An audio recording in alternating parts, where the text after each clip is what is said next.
ఉద్యోగుల విషయానికి వస్తాం, ఉద్యోగస్తుల విషయానికి వస్తాం. ఉద్యోగస్తులకు కూడా చంద్రబాబు నాయుడు తీవ్రంగా మోసం చేశాడు. ఎన్నికలప్పుడు ఎన్నికల మేనిఫెస్టోలో చంద్రబాబు నాయుడు చెప్పిన మాటలు అధికారంలోకి రాగానే సిపిఎస్ జిపిఎస్ విధానాన్ని పునఃసమీక్షిస్తామన్నారు. ఇప్పటి వరకు దీనిపై అతిగతి లేదు.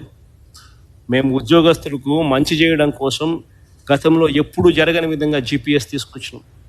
ఈ పెద్ద మనిషి అప్పట్లో ఉద్యోగస్తులను రెచ్చగొడుతూ సిపిఎస్ విషయంలో మళ్ళీ పునఃసమీక్షిస్తాము అని చెప్పి మాట చెప్పాడు. ఉద్యోగస్తులతో పని చేయించుకున్నాడు, ఓటు వేయించుకున్నాడు. ఆ తర్వాత గాలి కొదిలేశాడు. ఉద్యోగులకు మెరుగైన పిఆర్సీ అన్నాడు. మా ప్రభుత్వం నియమించిన పిఆర్సీ చైర్మన్ను ఈయన అధికారంలోకి రాగానే తొలగించేశాడు.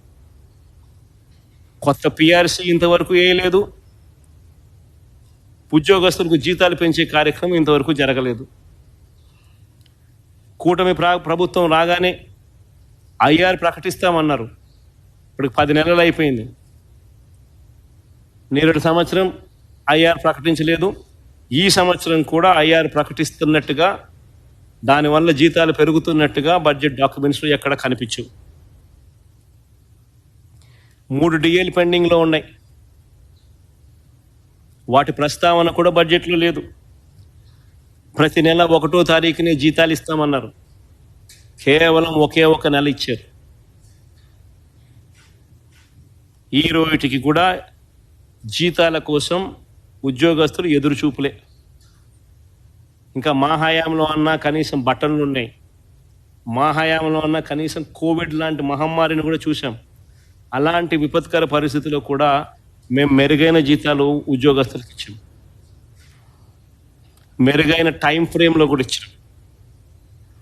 ఉద్యోగుల జీపీఎఫ్ జిఎల్ఐ డబ్బులను వీళ్ళ అవసరాల కోసం వీళ్ళు వాడుకుంటూ ఉన్నారు.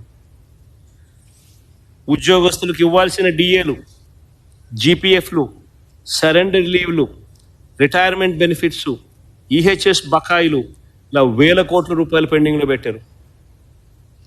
కాంట్రాక్ట్ ఉద్యోగస్తులను క్రమబద్ధీకరిస్తూ మా ప్రభుత్వం విప్లవాత్మక నిర్ణయం తీసుకుంది.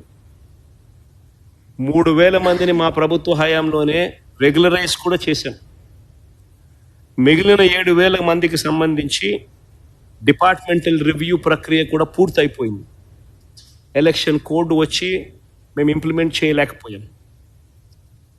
ఈరోజు అన్ని ఫార్మాలిటీస్ కంప్లీట్ అయిపోయి మొత్తం ఫైనలైజ్ అయిపోయింది. ఒక